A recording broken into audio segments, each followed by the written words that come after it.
ओम तव कथामृतं तप्तजीवनं कविभिरीडितं कल्मषापहं श्रवणमंगलं श्रीमदाततं ভুবি গৃণন্তি ये ভুরিদা জনাঃ।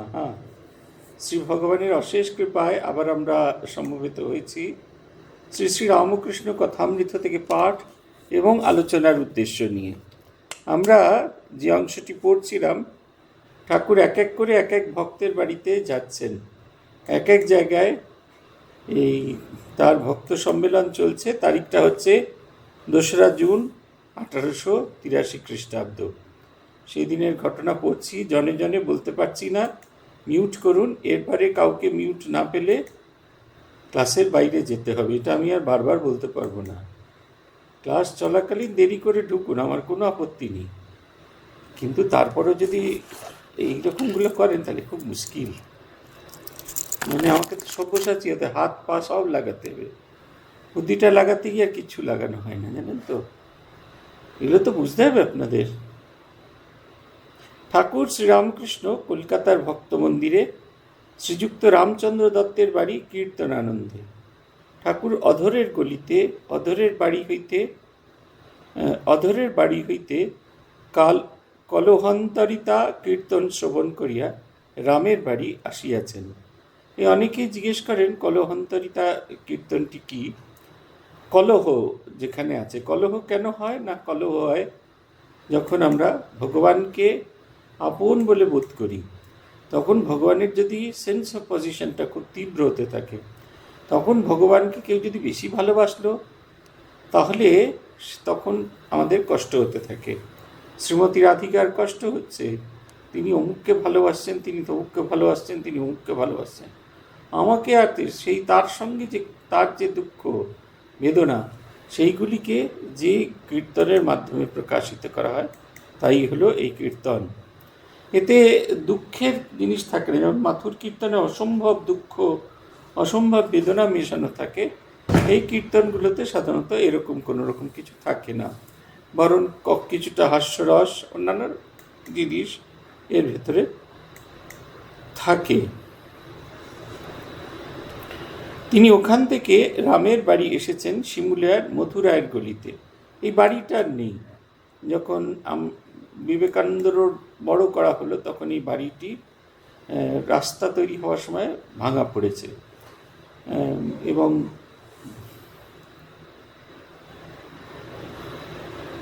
এবং রাস্তা বন্ধ চওড়া করবার সময় এটি ভাঙা পড়ে যায়। এত যে বিখ্যাত বাড়ি, যেখানে শ্রীরামকৃষ্ণদেব এসেছিলেন, ঠাকুর এসেছিলেন এবং স্বয়ং গিরিশচন্দ্র ঘোষের সঙ্গে এই ঠাকুরের মিলন হয়েছিল, সেই বাড়িটি আর এখন জনসমাজ দেখতে পায় না। অনেক বাড়ি এমনি করে নষ্ট হয়ে গেছে। আমাদের শারদানন্দজি মহারাজের জন্মস্থান না, যেখানে তিনি কলকাতায় ছিলেন, সে বাড়ি চলে গেছে। হরি মহারাজের বাড়ি চলে গেছে, এগুলো সব চলে গেছে। গিরিশ ঘোষের বাড়ির যেটুকু অংশ আছে ওটা একটা সামনের একটা অংশ, বেশিরভাগ অংশটাই ভাঙা পড়ে গেছে। বিশেষ করে তার দুর্গা দালান, যে পথ দিয়ে যেখানে শ্রীমা সারদা দেবী এসেছিলেন দুর্গা পূজা দর্শন করতে, এইটি একেবারে সম্পূর্ণভাবে নষ্ট হয়ে গেছে। এগুলো একদম, আর কালের নিয়মে অনেক সময় এখন খুব মারামারি হচ্ছে না, যাদবপুরের রেল ব্রিজের ধারে থাকবে কি থাকবে না, রেলের জমি এক্সপেনশন হবে না, অথচ সব হকাররা থাকবে, এরকম নানা রকম সব তর্ক বিতর্ক হচ্ছে। ঠিক সেই সময়ে এই কলকাতা যখন বাড়ছে, ক্যালকাটা ইমপ্রুভমেন্ট ট্রাস্ট যখন একটু একটু করে কলকাতা শহরকে নতুন করে তৈরি করছে, তখন এই সমস্ত বাড়িগুলি ভাঙা পড়েছিল। গিরিশচন্দ্র ঘোষের স্মৃতি বিজড়িত এই ছোট্ট বাড়িটি রয়েছে, আর বাকি সমস্তটাই ভাঙা পড়ে গেছে। আপনারা ভাবুন যে মা খিড়কির দরজা দিয়ে, এমনকি রাস্তার দিকে যে দরজা, সেই দরজা দিয়েও না। আমাদের এখন যেখানে ডাইনিং হল বলরাম বসুর বাড়িতে, সেই ডাইনিং হলের শেষ প্রান্তে একটা দরজা আছে, সেই দরজা দিয়ে মা বেরোতেন, এবং পেছন দিক দিয়ে ওই আমাদের বোরলিন হাউসের পাশ দিয়ে একটা সরু রাস্তা আছে, সেইখান দিয়ে গিয়ে মা বলরাম বসুর বাড়িতে গিয়ে পৌঁছতেন। একটু একটু করে সমস্ত বাড়ি হারিয়ে গেছে। রামচন্দ্র ডাক্তারি শিক্ষা করিয়া ক্রমে মেডিকেল কলেজের সহকারী কেমিক্যাল এক্সামিনার হয়েছিলেন এবং সায়েন্স অ্যাসোসিয়েশনের রসায়ন শাস্ত্রের অধ্যাপক ছিলেন। তিনি উপার্জিত অর্থে বাড়িটি নির্মাণ করিয়াছিলেন। এ স্থানে ঠাকুর কয়েকবার শুভাগমন করিয়াছেন, তাই ভক্তদের কাছে এটি মহাতীর্থস্থান। রামচন্দ্র শ্রী গুরুর করুণা বলে বিদ্যার সংসার করিতে চেষ্টা করিয়াছিলেন। ঠাকুর দশমুখে রামের সুখ্যাতি করতেন, বলিতেন রাম বাড়িতে ভক্তদের স্থান দেয়, কত সেবা করে, তার বাড়ি ভক্তদের একটি আড্ডা। নিত্যগোপাল, লাটু, তারক অর্থাৎ শিবানন্দ রামচন্দ্রের একরকম বাড়ির লোক হইয়া গিয়াছিলেন। তাহার সহিত অনেক দিন একসঙ্গে বাস করিয়াছিলেন, আর বাড়িতে নারায়ণের নিত্য সেবা হইত। অথচ রামচন্দ্র দত্ত খুব বিখ্যাত ছিলেন তার কৃপণতার জন্য। সবাই বাড়িতে উৎসব করে, তিনি আর কখনো উৎসব করেন না। এইটি ঠাকুর ভেঙে দিলেন, বললেন ভক্ত সেবা করতে হবে।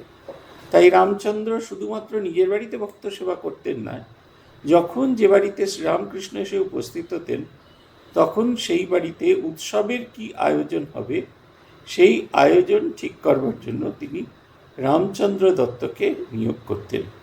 রামচন্দ্র দত্ত তার কাজ করতেন, এইভাবে কাজ করতেন। পুথিকার ঠাকুর কি সুন্দর বলছে, রাম বাড়িতে ভক্তদের স্থান দেয়, কত সেবা করে,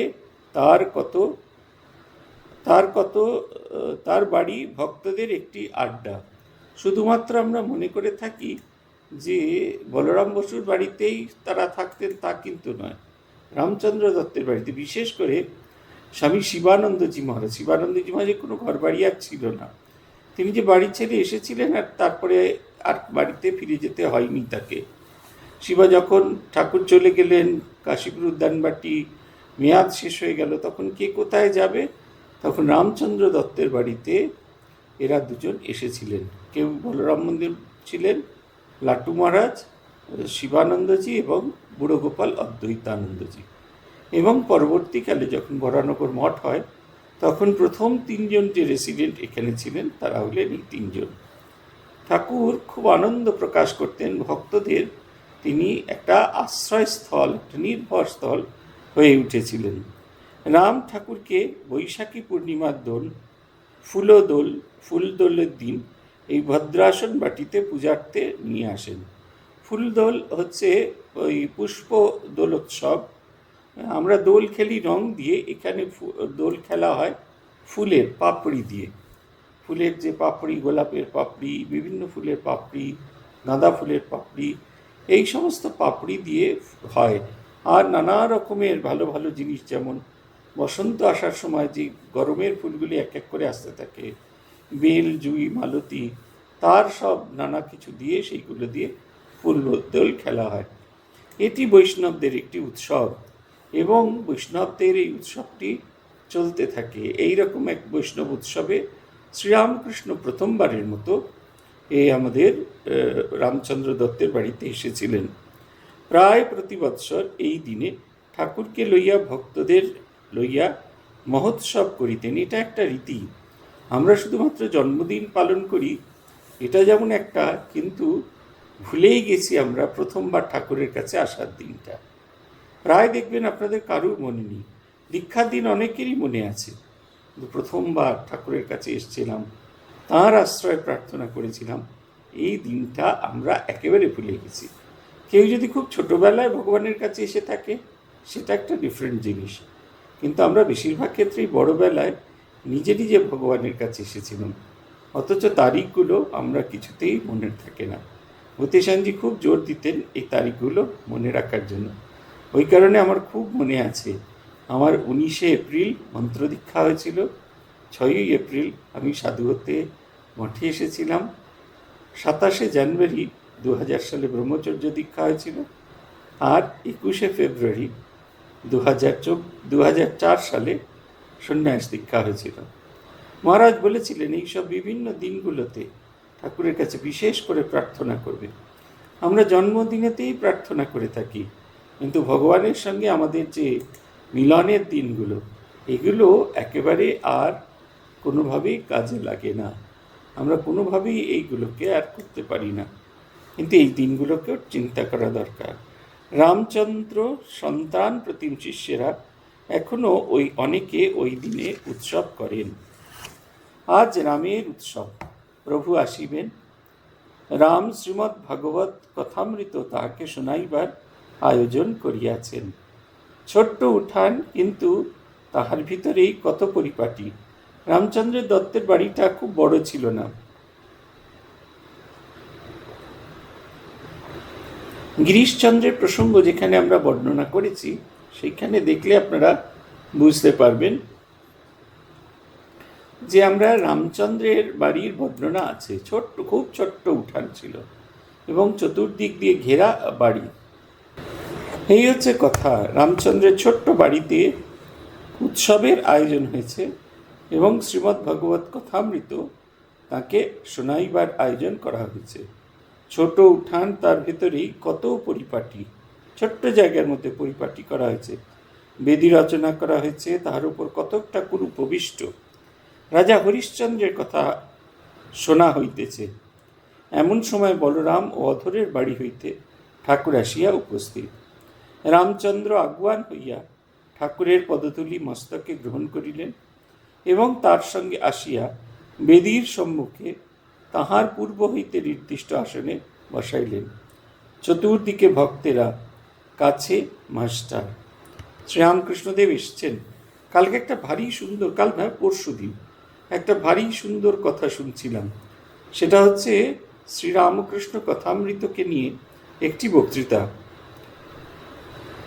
বক্তৃতা দিচ্ছিলেন স্বামী জ্ঞানব্রতানন্দজি। আমরা সাধারণত সিনেমা শব্দটা ব্যবহার করে থাকি। তিনি কথামৃত সম্পর্কে বলছেন, কথামৃত হচ্ছে পটচিত্র। আমরা যে পটুয়ার আগে চিত্র তৈরি করতো, সে এক একটা ঘটনা আমরাও দেখেছি। পুরুলিয়াতে গিয়ে মনসামঙ্গল, সে একটু একটু করে খুলছে আর সেই গান গাইছে।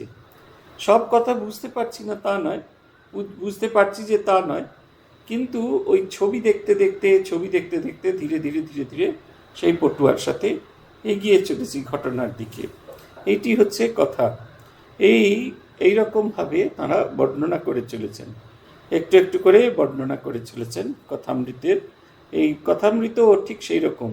মাস্টারমশাই বলছেন, মাস্টারমশাই একটু একটু করে দেখাচ্ছেন শ্রীরামকৃষ্ণকে। আমরা ঠাকুরের কথা শুনতে পাচ্ছি, আবার যখন শুনতে পাচ্ছি না তখন মাস্টারমশাই তার নিজের কথাও বলছেন। সেবক হৃদয়, সেইখানে রিক্যাপিচুলেশন হচ্ছে, পুনরাভিনয় হচ্ছে। ভারী সুন্দর লেগেছে আমার কথাটা। পটচিত্র বলছেন, শ্রীরামকৃষ্ণ কথামৃত হলো পটচিত্র। বলছেন, রাজা হরিশ্চন্দ্রের কথা চলিতে লাগিল। বিশ্বামিত্র বললেন, মহারাজ আমাকে শশাগরা পৃথিবী দান করেছেন, অতএব এর ভেতরে তোমার কোনো স্থান নেই। তবে কাশীধামে তুমি থাকতে পারো, সে মহাদেবের স্থান। চলো তোমাকে তোমার সহধর্মিনী শৈব্যা ও তোমার পুত্র সহিত সেখানে পৌঁছাইয়া দিই। সেইখানে গিয়া তুমি দক্ষিণা জোগাড় করে দেবে। এই বলে রাজাকে ভগবান বিশ্বামিত্র কাশীধামের অভিমুখে যাত্রা করিলেন। কাশীতে পৌঁছিয়া সকলে বিশ্বেশ্বর দর্শন করলেন। এইটা একটা খুব বড় কথা। আমরা কাশীতে যাই, বেড়াতে যাই। ইদানিং কাশী ট্যুরস অ্যান্ড ট্রাভেলসের খুব মহিমা হয়েছে। তারা নানা রকম জিনিস দেখান। কোন দোকানে গিয়ে আপনারা কচুরি খাবেন, বিশ্বনাথের দর্শন কেমন করে করবেন, সেসব বিষয়ে সেই ট্যুরস অ্যান্ড ট্রাভেলসে বলা নেই। আর কোন কোন মন্দির দেখবেন বলা নেই। বিশ্বেশ্বর মন্দির দেখবেন কি তিলভাণ্ডেশ্বর দেখবেন, কোনো কিচ্ছু বলা নেই, শুধু খাবারের গল্প। সকালে উঠে প্রথমে কোথাও চাট খাবেন, তারপরে কোথায় কচুরি খাবেন, কোথায় লস্যি খাবেন, কোথায় পান খাবেন, কোথায় কি খাবেন। খাওয়া খাওয়া খাওয়া হতে হতেই সারাটা দিন শেষ। তারপরেই বলছে ট্রেনে চলুন আর রওনা দিয়ে দিন। যাতায়াতের পথ কত ডিটেলসে বলা আছে। কলকাতা থেকে পাটনা যান, ওই হাওড়া পাটনা বন্দে ভারত এক্সপ্রেস, রাতটা রিটায়ারিং রুমে কাটিয়ে দিন, পরের দিন ভোরবেলা রওনা দিন পাটনা টু গোমতী, একেবারে সেই বারাণসী অবধি চলছে বন্দে ভারত, ট্রেনে এই খেতে দেবে, ট্রেনে ওই খেতে দেবে, কিন্তু একবারও বিশ্বনাথ দর্শনের কথা বলছে না। কাশী হচ্ছে বিশ্বনাথের শরীরের ওপর, শিবের শরীরের ওপর দেশ। কোনো অকল্যাণকারী ভাবনা চিন্তা এইখানে আসতে পারে না। অকল্যাণকারী ভাবনা চিন্তা এলে সে এই কাশীতে থাকবার যোগ্যতা নেই। পুরনো দিনের মানুষরা এত পবিত্র বলে মনে করতেন, মহাপুরুষ রাজা মহারাজ কখনো কাশীতে মন্ত্র দীক্ষা দেননি, কিন্তু অন্যান্যরা দিয়েছেন। তার মধ্যে স্বামী শিবানন্দজি দিয়েছেন। ঠিক কাশীতে নয়, কাশী থেকে গঙ্গায় উঠে কাশী যেখানে সীমানা অতিক্রম করে যাচ্ছেন, সেই গঙ্গার মাঝখানে তিনি কয়েকজনকে মন্ত্র দীক্ষা দিয়েছেন। এই কাশী সেবাশ্রমের কয়েকজন সিস্টারকে তিনি মন্ত্র দীক্ষা দিয়েছেন। ইদানিং বিশ্বনাথের প্রতিনিধি হিসেবে আমাদের সঙ্গগুরু সৎসঙ্গগুরুরা দীক্ষা দেন। আর কাশীতে আমাদের পূজার একটি বিধি আছে, সেটা হচ্ছে ভূমি বিঘ্ন নিবারণ। ভূমিতে পা 3 বার ঠুকে ভূমি বিঘ্ন নিবারণ করা হয়। কাশীতে পুজো করবার সময় এটি করা হয় না, কারণ কাশীর ভূমি থেকে কোনো বিঘ্ন আসতে পারে না। শিবের শরীরের উপর এই পা দিয়ে ঠুকলে শিবের শরীরের উপর পদাঘাত করা হয়, সেই কারণে সেটি করা হয় না। দেখুন, তাকে নিয়ে যাওয়া হচ্ছে, কি সুন্দর মোক্ষমার্গের। রাজা হরিশ্চন্দ্র দক্ষিণা দিতে পারলেন না, কাজেই শৈব্যাকে বিক্রয় করলেন। পুত্র রহিতাস্য শৈব্যার সঙ্গে রইলেন। কতক ঠাকুর শৈব্যার প্রভু ব্রাহ্মণের বাড়ি রহিতাস্যের পুষ্পচয়নের কথা, সর্পদর্শনের কথাও বলিলেন। সেই তমসাচ্ছন্ন কাল রাত্রে সন্তানের মৃত্যু হল। সৎকার করিবার কেহ নাই, বৃদ্ধ ব্রাহ্মণ প্রভু শয্যা ত্যাগ করিয়া উঠিলেন না। শৈব্যা একাকী পুত্রের শবদেহ ক্রোড়ে করিয়া শ্মশানাভিমুখে আসিতে লাগিলেন। মাঝে মাঝে মেঘ গর্জন ও অশনিপাত নিবিড় অন্ধকার যেন বিদীর্ণ করিয়া একাধবার বিদ্যুৎ খেলিতেছে। শৈব্যা ভয়াকুলা শোকাকুলা রোদন করিতে করিতে আসিতেছেন। আপনারা অনেকেই পড়ে থাকেন, আজকেও আমরা পড়েছি, তব কথামৃতম তপ্ত জীবনম কবি ভিড়ীরিতম কলমশাপহম শ্রবণমঙ্গলম শ্রীমদাততম। শ্রী শ্রী শব্দযুক্ত, খুব পোয়েটিক। এই যে দেখুন, এইগুলো কিন্তু কথক ঠাকুর বলেননি। কথক ঠাকুর যা বলেন সে এখানে লেখা যায় না, কারণ তিনি কলোকিয়াল ভাষায় কথা বলে থাকেন। সেইটি কিছুতেই এখানে প্রকাশ করা যায় না, প্রকাশ করা কিছুতেই সম্ভব হয় না। কিন্তু মাস্টারমশাই লিখছেন, দেখুন কি সুন্দর বলছেন, শ্রীমদাততম, শ্রীযুক্ত, পিতল বিউটি, তাঁর কথাও সুন্দর, এবং সেটাকে প্রকাশ করা হচ্ছে যে মাধ্যমে, সেই মাধ্যমটাও খুব সুন্দর। হরিশ্চন্দ্র দক্ষিণার টাকা সমস্ত নাই বলিয়া চণ্ডালের কাছে নিজেকে বিক্রয় করিয়াছেন। তিনি শ্মশানে চণ্ডাল হইয়া বসিয়া আছেন, করি লইয়া সৎকার কার্য সম্পাদন করিতেছেন। কত শবদেহ জ্বলিতেছে, কত ভস্মাবশেষ হইয়াছে। সেই অন্ধকার রজনীতে শ্মশান কি ভয়ঙ্কর হইয়াছে। শৈব্যা সেই স্থানে আসিয়া রোদন করিতেছেন। সে ক্রন্দন রোদন শুনিলে কাহার না হৃদয় বিদীর্ণ হয়। কোন দেহধারী জীবের হৃদয় বিগলিত না হয়। সমবেত শ্রোতাগণ হাহাকার করিয়া কাঁদিতেছেন। এইখানে হচ্ছে মায়ের স্পেশালিটি। মা ঠাকুরুন যে বলছেন না, সব সময় জানবে বাবা, তোমার কেউ না থাকুক, তোমার একজন মা আছে। দেখুন, সাধারণ একজন রমণী, রাজপুরনারী, কখনো বাইরে বেরিয়ে তিনি অন্য কোনো কাজ করেননি। সন্তান মারা গিয়েছে, সেই স্বামী বিক্রি করে দিয়ে গেছেন তাকে, তিনি অন্যের বাড়িতে দাসীর মতো কাজ করছেন। সন্তান সেই দাসীর কাজে সহায়ক হিসেবে পুষ্পচয়ন এই সমস্ত কাজ করছেন। সন্তান মারা গেছেন, সবার কাছে সাহায্য প্রার্থনা করছেন, কোথা থেকেও কোনো সাহায্য আসছে না।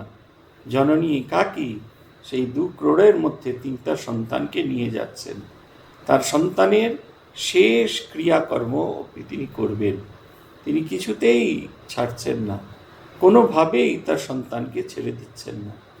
জগৎ সংসারের জাগতিক মা এবং তিনি হচ্ছেন যিনি জগন্মাতা, তিনি কখনো কোনো অবস্থাতে আমাদের ছেড়ে যান না।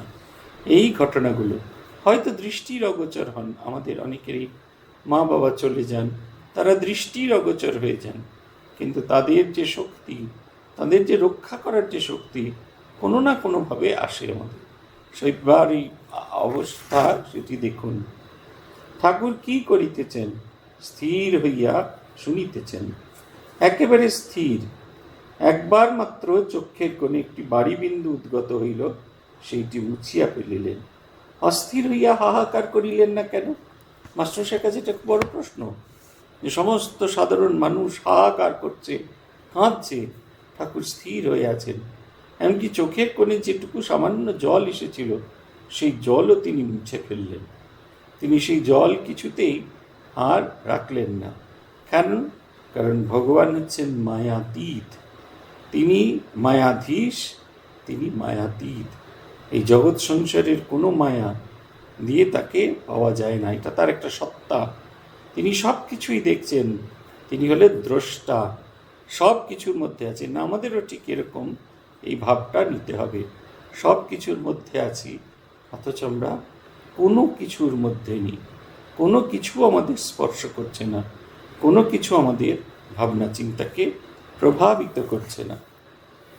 শেষে বিশ্বামিত্রর আগমন, রহিতার্ষের জীবনদান, সকলের বিশ্বেশ্বর দর্শন ও হরিশ্চন্দ্রের পুনরায় রাজ্য প্রাপ্তি বর্ণনা করিয়া কতক ঠাকুর কথা সাঙ্গ করিলেন। ঠাকুর বেদীর সম্মুখে আসিয়া অনেকক্ষণ হরিকথা শ্রবণ করিলেন। কথা সাঙ্গ হইলে তিনি বাইরের ঘরে গিয়া বসিলেন। চতুর্দিকে ভক্তমণ্ডলী কতক ঠাকুরও কাছে আসিয়া বসিলেন। ঠাকুর কতককে বললেন, কিছু উদ্ধব সংবাদ হোক। কথক বলিলেন, যখন উদ্ধব শ্রী বৃন্দাবনে আগমন করিলেন, রাখালগণ ও ব্রজবাসীগণ তাঁকে, ব্রজগোপিকাগণ তাঁকে দর্শন করিবার জন্য ব্যাকুল হইয়া ছুটিয়া আসিয়াছেন। কেন এসেছেন? কারণ উদ্ধব শ্রীকৃষ্ণের বার্তা বহন করে নিয়ে এসেছেন। তিনি শ্রীকৃষ্ণের চ্যারিয়টার, তাঁর রথ চালান। তাই উদ্ধব এসেছেন শুনেই তারা তাকে ঘিরে ধরেছেন। সকলেই জিজ্ঞাসা করছেন শ্রীকৃষ্ণ কেমন আছেন। আমাদের হলে কীরকম আমরা জিজ্ঞাসা করি, উনি কি আমাকে মনে করেন? আমরা অনেকে তো আমাকে হোয়াটসঅ্যাপে মাঝে মাঝে লেখেন, আমি দেখি যে আপনি কি আমাকে একবারে ভুলে গেলেন, আমাকে কি ত্যাগ করলেন, এই কথা লেখেন। এগুলো আমরা শুনি। সবসময় তো কথা বলার সময় থাকে না। আপনারাও যেমন নানা কাজে ব্যস্ত থাকেন, আমরাও সেরকম নানা কাজে ব্যস্ত থাকি। তাই আমাদের সবসময় এটি করে ওঠা সম্ভব হয় না। এরা কিন্তু সে কথা একেবারে বলছেন না। ভগবান কি আমাকে স্মরণ করে তা বলছেন না, বলছেন ভগবান কেমন আছেন, শ্রীকৃষ্ণ কেমন আছেন জিজ্ঞেস করছেন। এরপরে বলছেন, তিনি কি আমাদের ভুলে গেছেন, তিনি কি আমাদের নাম করেন? এই বলিয়া কেহ কাঁদিতে লাগিলেন। কেহ কেহ তাহাকে লইয়া বৃন্দাবনে নানা স্থান দেখাইতে লাগিলেন এবং বলিতে লাগিলেন, এই স্থানে শ্রীকৃষ্ণ গোবর্ধন ধারণ করিয়াছেন, এইখানে ধেনুকাসুর বধ, এখানে শকটাসুর বধ করিয়াছিলেন, এই মাঠে গরু চড়াইতেন, এই যমুনা পুলিনে তিনি বিহার করিতেন, এখানে রাখালদের সঙ্গে ক্রীড়া করিতেন, এই সকল কুঞ্জে গোপীদের সহিত আলাপ করিতেন। উদ্ধব বলিলেন, আপনারা কৃষ্ণের জন্য অত কাতর হইতেছেন কেন? তিনি সর্বভূতে আছেন, তিনি সাক্ষাৎ ভগবান, তিনি ছাড়া আর কিছু নেই। দেখুন, ভগবানকে দেখার দুটো দৃষ্টিভঙ্গি। একটা হচ্ছে অদ্বৈত মতে, তিনি সব কিছুতে আছেন। এই ঠিক যেরকম আমার পেছনে যদি দেখেন, সব কিছুকে আপনারা দেখতে পাবেন। পর্দা আছে, আর যদি একটু ভালো করে লক্ষ্য করেন দেখবেন ছত্রী আছে, হ্যাঁ, আরও একটু ভালো করে যদি লক্ষ্য করেন দেখতে পাবেন এয়ার কন্ডিশনিং মেশিন আছে, এপাশে আলো আছে, সবটা ব্লার্ড হয়ে আছে এবং ছবিটা এমনভাবে আসছে যেন সব কিছু আমাকে ঘিরে রেখেছে। ঈশ্বরীয় ভাবনা হলো তাই, এই জগৎকে তিনি ঘিরে রাখেন। জগতে যা কিছু দৃশ্যমান সব ঈশ্বর দ্বারা ব্যক্ত। উদ্ধব তিনি জ্ঞানী, কৃষ্ণের স্পর্শে তার জ্ঞান হয়েছে, তিনি এইভাবে ভগবানকে দেখেন। আর আরেকজন যে ভক্ত, সে বেঁচে আছে ভগবানের লীলার মধ্যে দিয়ে। যেইখানে তিনি এই লীলা করেছিলেন সেইখানে তিনি এই লীলা করেছেন। দেখাচ্ছেন মানে ওরকম কিছু করছেন না, দেখাচ্ছেন মানে তিনি ওই লীলাগুলির পুনরাভিনয় হচ্ছে তার মনের মধ্যে, তিনিও যেন সেইখান দিয়ে যাচ্ছেন। অনেক বছর আগে আমরা যখন বেলুড় মাঠে ছিলাম, তখন বেলুড় মাঠে কোনো গেস্ট এলে তাকে বেলুড় মঠ দেখাতে হতো।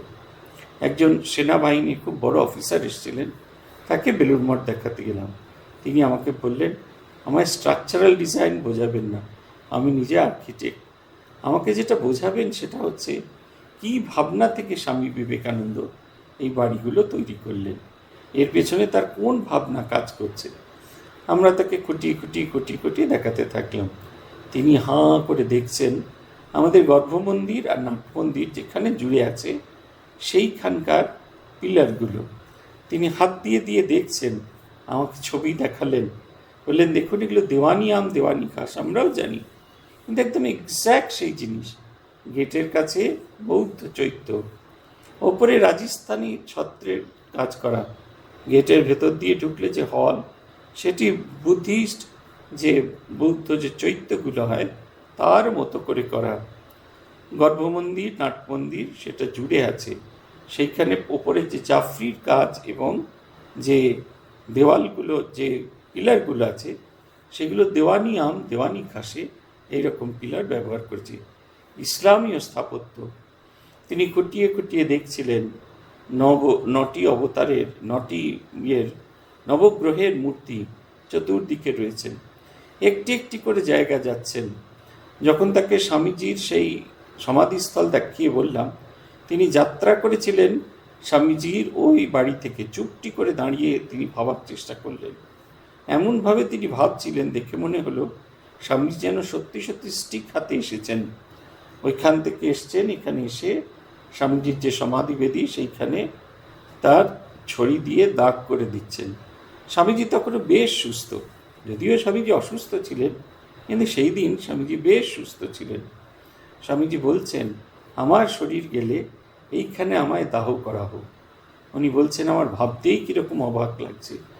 বলছেন, সারা আপনারা এত সুন্দর করে মিউজিয়াম তো বটেই, তিনি বলছেন আপনারা বেলুড় মঠটাকে এমনভাবে রেখেছেন যেন পৃথিবী ইতিহাস যেন কথা বলছে।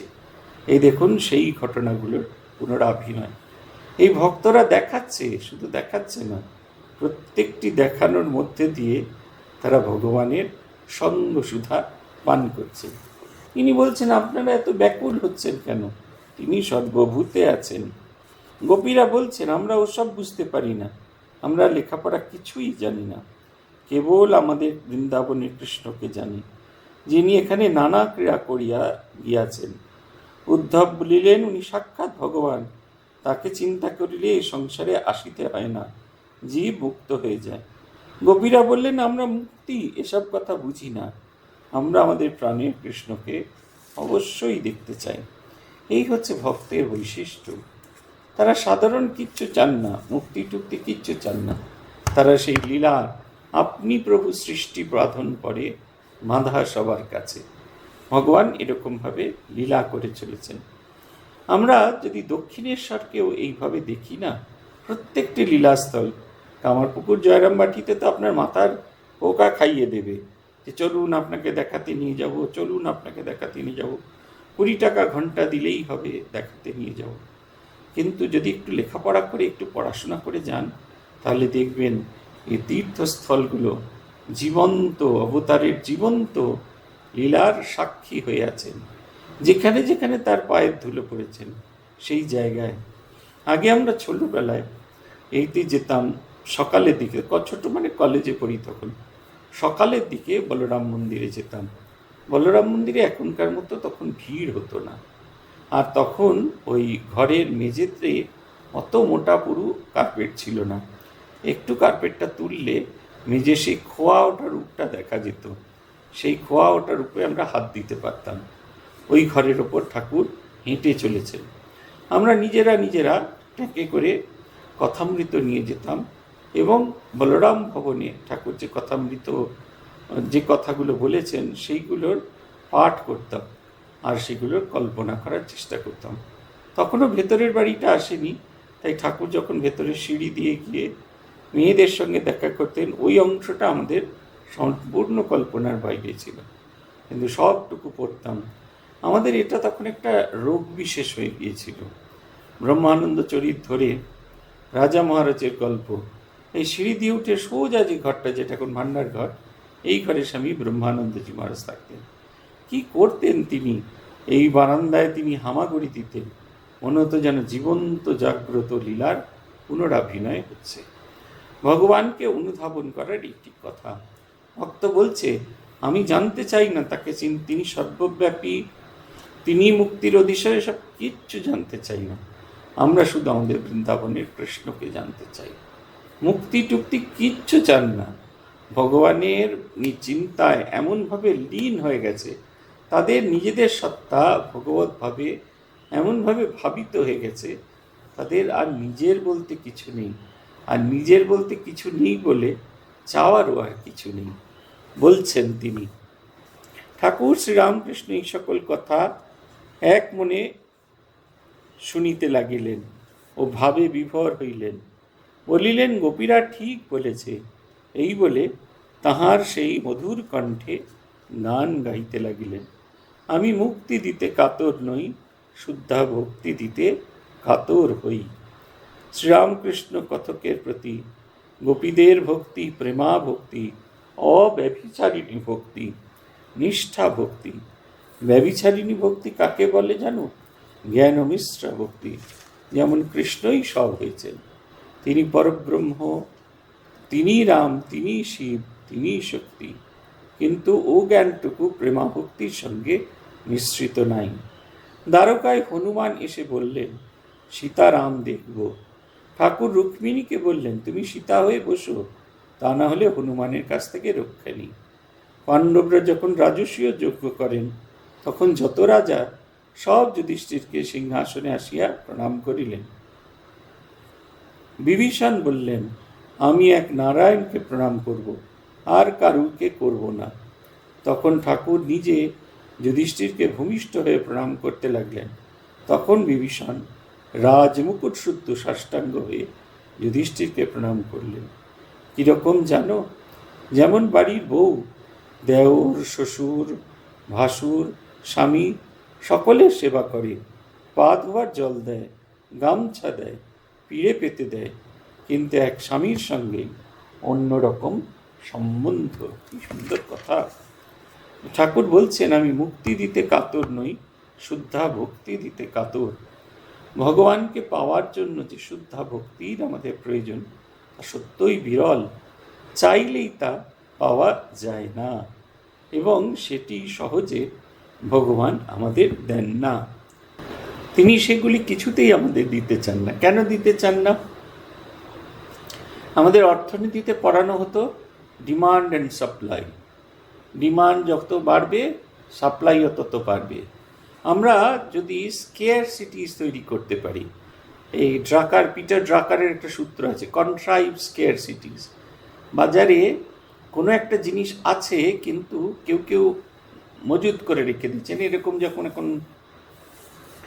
আমাদের এখন বিভিন্ন জায়গায় বিভিন্ন নেতা মন্ত্রীদের বাড়ির স্টোর রুম থেকে বেরোচ্ছে প্রচুর প্রচুর তিরপল, প্রচুর প্রচুর রিলিফের সামগ্রী।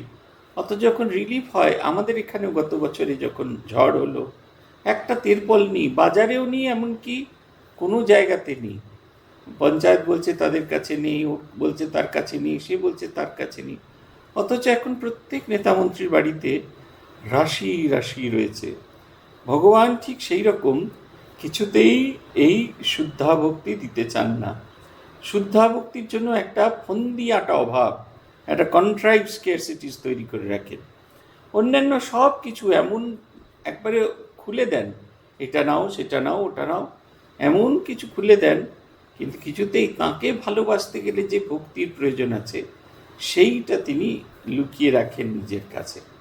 যারা ক্রমাগত ভগবানকে চায়, তাদের মধ্যে এই ভক্তি, সেই ভক্ত খানিকটা জেদি হয়ে থাকে। হনুমানের কথা বলছে, যে হনুমান দর্শন করতে এসছেন, তিনি বলছেন যে আমি কেবলমাত্র ভগবানকে দর্শন করব। তাড়াতাড়ি করে সেই হয়ে গেলেন। যখন রাজস্ব যজ্ঞ হচ্ছে, তখন কেউ যুধিষ্ঠির, রাজা রাজ চক্রবর্তী, তাকে তো সব রাজাদের প্রণাম করা উচিত। বিভীষণ বললেন আমি নারায়ণের কাছে ছাড়া, পায়ে ছাড়া কাউকে প্রণাম করি না। তখন স্বয়ং শ্রীকৃষ্ণ দ্বারকাধিপতি তিনি যুধিষ্ঠিরকে প্রণাম করলেন। নারায়ণ তাকে প্রণাম করছেন, তিনি কত বড় না প্রণম্য। তখন বিভীষণ তাকে প্রণাম করলেন। বলছেন কীরকম যেন বাড়ির বউয়ের মতো, সবার সঙ্গে সব রকম সম্পর্ক, সবাই সেবা করছে, তো স্বামীর সঙ্গে তার আলাদা রকমের সেবা। এই প্রেমাভক্তি দুটো জিনিস, অহংতা আর মমতা। যশোদা ভাবতেন আমি না দেখলে গোপালকে কে দেখবে, তাহলে গোপালের অসুখ করবে। কৃষ্ণকে ভগবান বলে যশোদার বোধ ছিল না।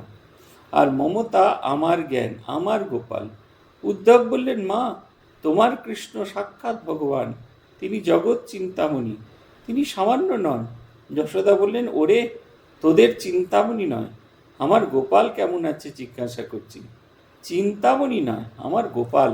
যে গোপালের যে অন্য রূপ হতে পারে, অন্য যে নাম হতে পারে, এসব কিছু চিন্তাই করছেন না, তার কাছে তিনি গোপাল।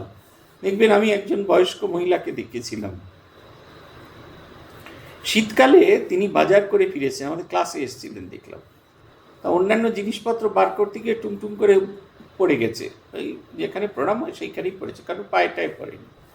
দেখছি উলের গোলা, ছোট্ট ছোট্ট উলের গোলা, ওই একটা করে গোলা। তা আমি জিজ্ঞেস করলাম গোলা নিয়ে এখন উল নিয়ে কি করছেন? বলছেন না, আর তো কদিন বাদে ধূপ করে ঠান্ডা পড়ে যাবে, তাই কয়েকটা সোয়েটার, কুরুশ দিয়ে কয়েকটা সোয়েটার আর টুপি বানিয়ে রাখছি।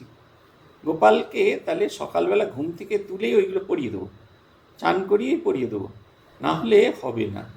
গিজার কোথায় পাওয়া যায় খোঁজ করছেন, ছোট ওই যে আগে জলের মধ্যে ডুবিয়ে যে গিজার পাওয়া যেত, সেই তাই দিয়ে করা হতো। একটি সরস্বতী পুজোর ঘটনা আমার এখনও মনে পড়ে। বেলঘরিয়া স্টুডেন্টস হোমে আমাদের সুপ্রকাশ মহারাজ ছিলেন, তিনি হাতে জল ঢেলে দেখছেন যে জলটা ষোড়শোপচারে দেওয়া হয়েছে সেটা যথেষ্ট ঠান্ডা নয়। ষোড়শোপচারের জন্য যে জলটা দেওয়া হলো, তার জন্য খানিকটা জল তিনি গরম করলেন। ষোড়শোপচার নিবেদন হওয়ার ঠিক আগে খানিকটা ঠান্ডা জল ফেলে তার মধ্যে একটু গরম জল মিশিয়ে দিলেন।